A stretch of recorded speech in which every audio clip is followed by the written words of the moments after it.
Ada jenis luka yang tidak meninggalkan jejak di tubuh, tidak terdengar oleh orang lain, tapi perlahan bisa menggerus rasa percaya diri dari dalam, bukan karena kamu lemah, tetapi karena kamu diperlakukan tidak adil sementara cerita yang kamu simpan tidak pernah sepenuhnya terlihat. Kamu bisa saja disalahpahami, dipelintir, bahkan dibuat tampak buruk tanpa sempat membela diri. Dan di titik itu kamu mulai bertanya dalam diam mengapa orang yang menyakitimu terlihat tenang sementara kamu yang menanggung semuanya. Lalu dari sana muncul dorongan untuk merespons, bukan dengan kemarahan, tetapi dengan keputusan yang lebih dalam. Berhenti membiarkan hidupmu dikendalikan oleh reaksi terhadap mereka dan mulai mengembalikan fokus pada dirimu sendiri.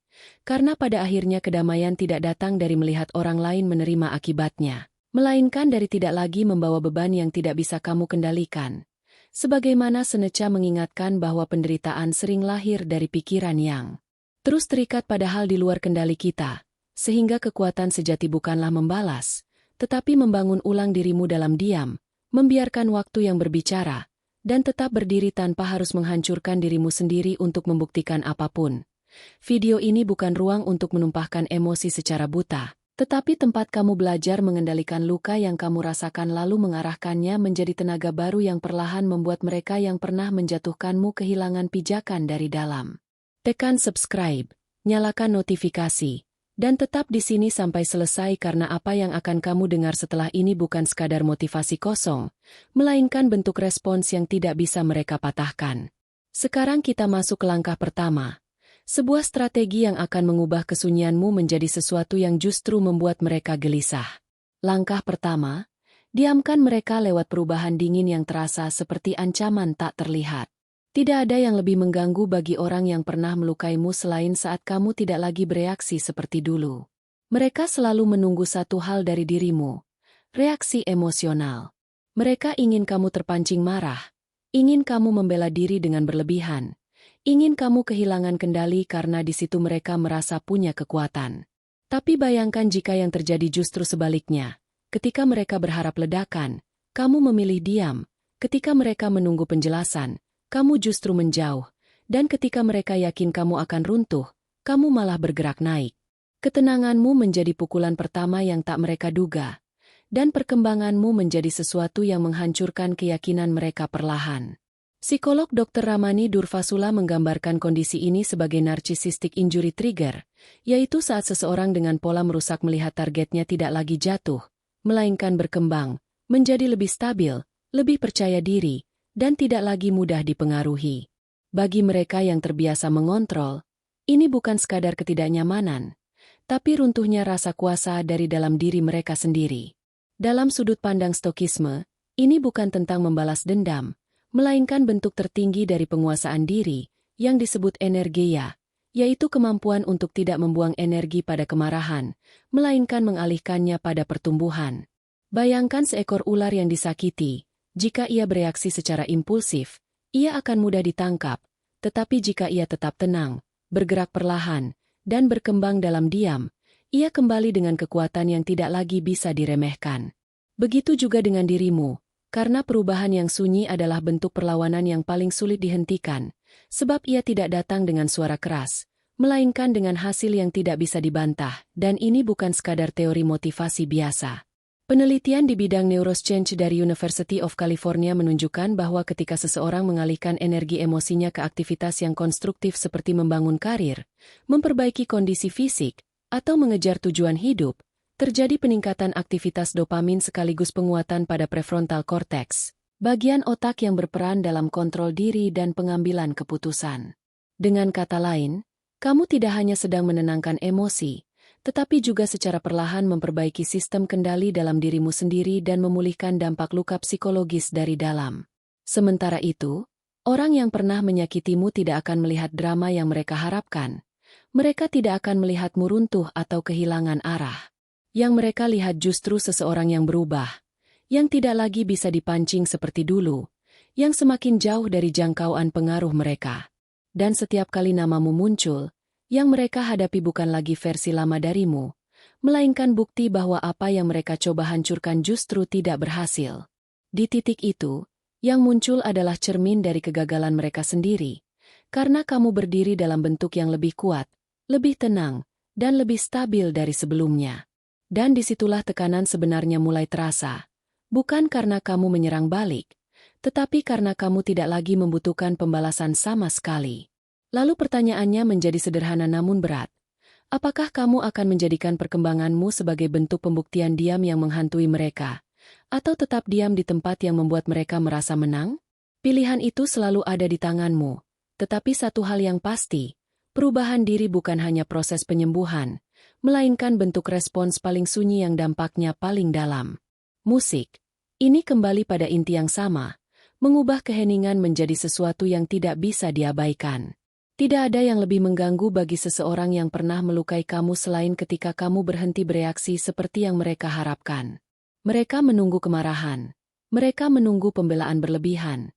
Mereka menunggu kamu kehilangan kendali karena disitulah mereka pernah merasa memiliki kekuatan. Tapi ketika yang terjadi justru sebaliknya, ketika kamu tetap tenang, memilih menjauh tanpa drama, dan terus bertumbuh saat mereka mengira kamu akan hancur, maka situasinya berbalik. Ketenanganmu menjadi sinyal pertama yang tidak mereka pahami, dan perkembanganmu menjadi sesuatu yang perlahan meruntuhkan asumsi mereka tentang dirimu. Psikolog Dr. Ramani Durvasula menjelaskan kondisi ini sebagai narcissistic injury trigger, yaitu ketika seseorang dengan kecenderungan manipulatif atau destruktif melihat targetnya tidak lagi bereaksi seperti yang diharapkan, melainkan justru berkembang menjadi lebih kuat dan tidak lagi bergantung pada pengaruh mereka, yang justru makin sukses, makin percaya diri, dan tidak lagi mudah dipengaruhi. Bagi mereka yang haus kendali, itu bukan sekadar perubahan, tapi pukulan tak terlihat yang perlahan meruntuhkan ego dari dalam. Dalam pandangan Stokisme, ini bukan tentang balas dendam, melainkan bentuk tertinggi dari penguasaan diri yang disebut energeia, yaitu kemampuan batin untuk mengalihkan seluruh energi yang kamu miliki bukan ke dalam kemarahan, tetapi ke dalam pertumbuhan dan perubahan nyata. Bayangkan seekor ular yang disakiti. Jika ia bereaksi secara impulsif dan menyerang balik, ia justru membuka diri untuk dikalahkan. Tetapi jika ia tetap tenang, bergerak tanpa panik, dan terus bertumbuh dalam diam, ia akan kembali dengan kekuatan yang tidak lagi bisa diremehkan atau diabaikan. Begitu juga dengan dirimu, karena transformasi bukan sekadar bertahan, tetapi bentuk perlawanan paling sunyi yang justru paling sulit dihentikan, sebab ia tidak hadir dengan kebisingan, melainkan dengan hasil yang tidak bisa dibantah. Dan ini bukan hanya teori atau filosofi kosong. Penelitian di bidang neuroscience dari University of California menunjukkan bahwa ketika seseorang mengarahkan energi emosionalnya ke aktivitas yang konstruktif seperti membangun karir, memperbaiki kondisi tubuh, atau mengejar tujuan hidup, terjadi peningkatan produksi dopamin sekaligus aktivasi prefrontal cortex, yang berperan penting dalam pengendalian diri dan pengambilan keputusan. Artinya, proses ini tidak hanya membuatmu lebih tenang secara emosional, tetapi juga secara biologis membantu memulihkan sistem otak dari dampak trauma dan memperkuat kendali atas hidupmu sendiri. Sementara itu, orang yang pernah menyakitimu tidak akan melihat drama yang mereka harapkan. Mereka tidak akan menyaksikan kamu runtuh atau hancur seperti yang mungkin mereka bayangkan. Yang mereka lihat justru seseorang yang berubah total, yang tidak lagi bisa disentuh oleh pola lama mereka. Dan setiap kali nama kamu muncul di pikiran mereka, yang hadir bukan kemenangan mereka, melainkan kenyataan bahwa mereka pernah melukai seseorang yang tidak berhasil mereka hancurkan. Pada titik itu, yang tersisa hanyalah refleksi dari kegagalan mereka sendiri, karena kamu berdiri sebagai versi yang lebih kuat, lebih stabil, dan lebih tenang dari sebelumnya. Disitulah penderitaan sebenarnya dimulai, bukan karena kamu membalas, tetapi justru karena kamu tidak perlu membalas sama sekali. Lalu pertanyaannya menjadi jelas. Apakah kamu akan menjadikan evolusimu sebagai bentuk pembuktian diam yang menghantui mereka, atau tetap berada di tempat yang membuat mereka merasa menang?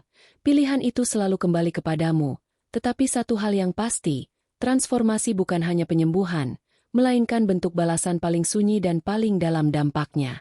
Cara kedua, gunakan senjata psikologi dingin ketidaktergantungan total. Semakin kamu benar-benar melepaskan, semakin kendali mereka perlahan runtuh. Ketika seseorang menyakitimu, luka itu seringkali bukan hanya berasal dari tindakan mereka, tetapi dari harapan yang diam-diam masih kamu simpan setelah semuanya terjadi. Kamu berharap ada penyesalan, kamu menunggu penjelasan, kamu ingin mereka sadar dan mengakui apa yang sudah mereka lakukan, setidaknya sekali saja, bahwa mereka telah melukai sesuatu yang nyata dalam dirimu. Namun justru harapan seperti itulah yang membuat mereka tetap hidup dalam ruang pikirmu. Dan selama itu masih ada, tanpa disadari, mereka masih memegang sebagian dari dirimu. Di masa lalu, seorang tokoh sufi bernama Rabiah al-Adawiyah mengalami hidup penuh penderitaan sejak kecil. Ia pernah berada dalam perbudakan, diperlakukan tanpa kemerdekaan, dan melewati banyak bentuk kesengsaraan. Namun yang membuatnya tidak bisa dihancurkan bukanlah keadaan luarnya, melainkan kondisi batinnya. Dikisahkan bahwa di tengah malam-malam penuh kesulitan, ia tidak memohon agar para pelakunya dihukum, tidak juga menuntut pembalasan, melainkan hanya berdoa agar hatinya dibebaskan dari ketergantungan kepada manusia manapun selain pada sesuatu yang lebih tinggi darinya.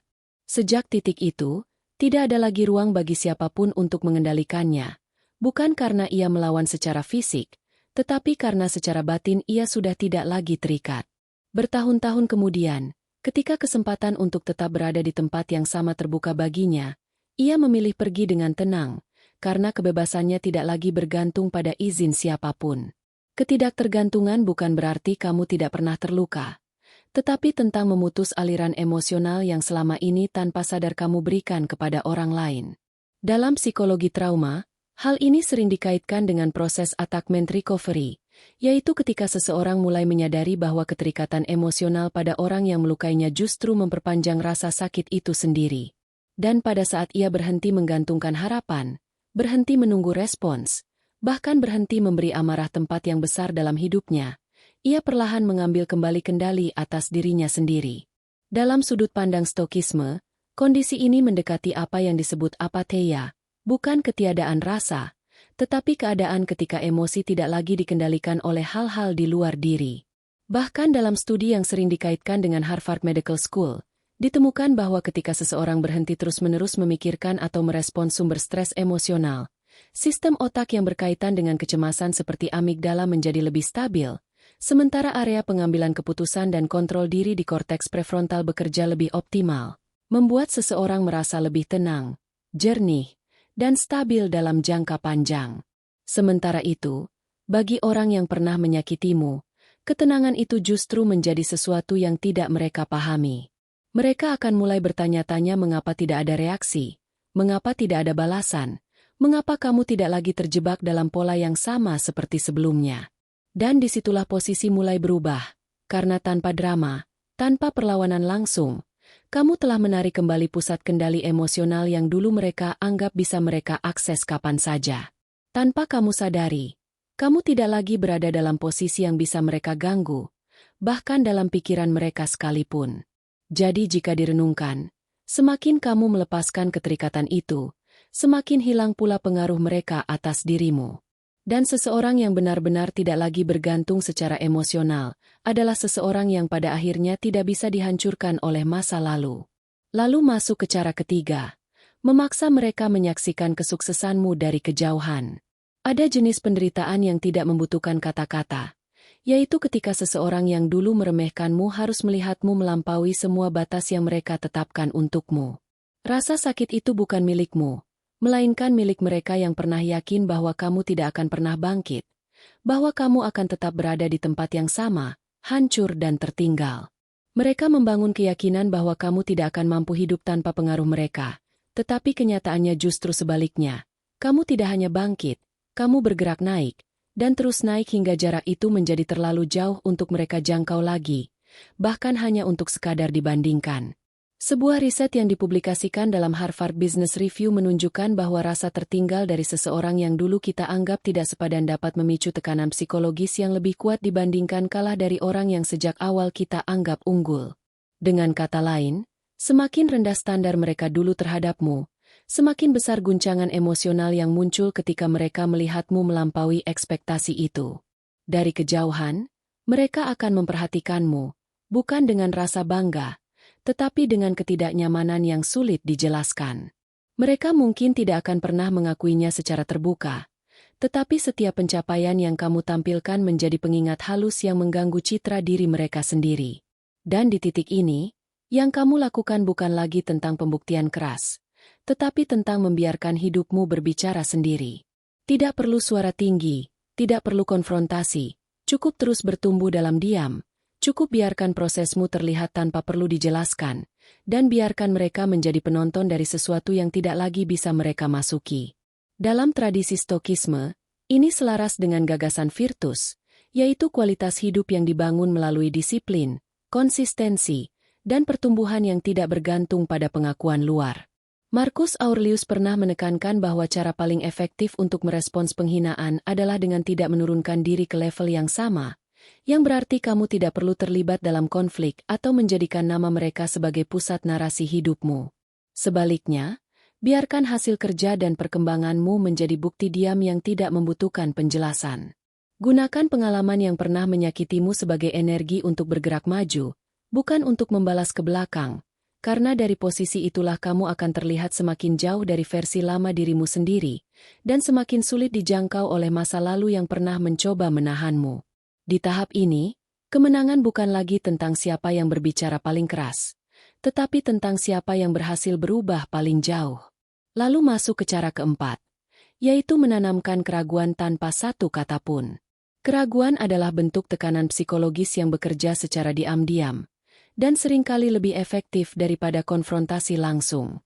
Dalam konflik interpersonal, lawan terbesar seseorang bukan hanya tindakan dari luar, tetapi interpretasi yang terjadi di dalam pikirannya sendiri. Jika kamu ingin menggeser posisi seseorang yang pernah menyakitimu, tidak selalu dibutuhkan kemarahan atau perdebatan. Terkadang yang paling kuat justru adalah tidak memberikan kepastian emosional apapun. Bukan diam yang kosong, tetapi diam yang tidak bisa dipetakan, tidak jelas, dan tidak memberikan petunjuk tentang apa yang kamu rasakan. Dalam psikologi sosial, kondisi ini sering dikaitkan dengan apa yang disebut ambigu silence, yaitu bentuk komunikasi pasif yang membuat orang lain terjebak dalam asumsi mereka sendiri. Mereka tidak tahu apakah kamu masih terluka, apakah kamu sudah melupakan, atau apakah kamu bahkan peduli. Ketidakjelasan ini perlahan memaksa mereka untuk mengisi kekosongan dengan pikiran mereka sendiri. Dan disitulah kecemasan mulai tumbuh. Mereka mulai mempertanyakan tindakan mereka, mulai menebak-nebak reaksimu, mulai mencari makna di balik ketidakadaan respons. Dan semakin mereka mencoba memahami, semakin mereka kehilangan kepastian. Pada titik ini, diam bukan lagi sekadar tidak berbicara, tetapi menjadi ruang kosong yang memaksa mereka menghadapi pikirannya sendiri tanpa jawaban dari kamu. Dalam sudut pandang Stoik, ini berkaitan dengan prinsip pengendalian diri tertinggi, di mana kamu tidak perlu bereaksi untuk menunjukkan kendali. Epictetus pernah menyinggung gagasan bahwa kekuatan sejati bukan terletak pada reaksi, tetapi pada kemampuan untuk tidak memberikan reaksi yang bisa dimanipulasi oleh situasi luar. Bayangkan kamu seperti permukaan yang tidak lagi memantulkan apa yang mereka lemparkan kepadamu. Setiap upaya untuk membaca dirimu hanya menghasilkan ketenangan yang tidak bisa mereka artikan, dan disitulah posisi psikologis mulai berbalik, bukan karena kamu menyerang, tetapi karena kamu tidak lagi bisa diprediksi, dan di titik itu mereka mulai berperang dengan pikiran mereka sendiri, menciptakan berbagai skenario, menyesali tindakan mereka, dan terjebak dalam pertanyaan yang tidak pernah kamu jawab. Bukan karena kamu membalas, tetapi karena kamu tidak lagi memberi mereka kepastian apapun tentang dirimu. Mereka tidak tahu apakah kamu masih peduli atau sudah benar-benar pergi. Dan ketidakpastian itu menjadi beban yang mereka tanggung sendiri. Pada akhirnya, diam yang bermakna jauh lebih berat daripada kata-kata penuh emosi, karena di dalamnya tumbuh keraguan yang perlahan menggerogoti pikiran. Kamu tidak perlu ledakan atau konfrontasi, karena kemenanganmu hadir dalam ketenangan yang tidak bisa mereka sentuh. Lalu langkah kelima adalah mengambil kembali kendali penuh atas hidupmu dan menutup semua akses yang pernah mereka miliki. Seseorang tidak bisa lagi menyakitimu jika mereka tidak lagi punya tempat dalam pikiran dan perhatianmu. Ini bukan tentang kebencian, tetapi tentang melepaskan keterikatan sepenuhnya. Dalam terapi kognitif, ini dikenal sebagai pemisahan identitas. Ketika kamu berhenti menjadikan seseorang sebagai bagian dari struktur emosionalmu. Dalam Stokisme, ini sejalan dengan penguasaan diri, di mana kamu menyadari bahwa pikiranmu adalah wilayah yang tidak boleh lagi ditempati oleh hal yang tidak memberimu nilai. Kamu tidak lagi membuka ruang untuk masa lalu, tidak lagi menunggu, dan tidak lagi memberi akses pada luka lama untuk kembali masuk. Dan pada akhirnya, kekuatan paling sunyi adalah ketika kamu hidup sepenuhnya tanpa lagi menjadikan mereka bagian dari cerita hidupmu.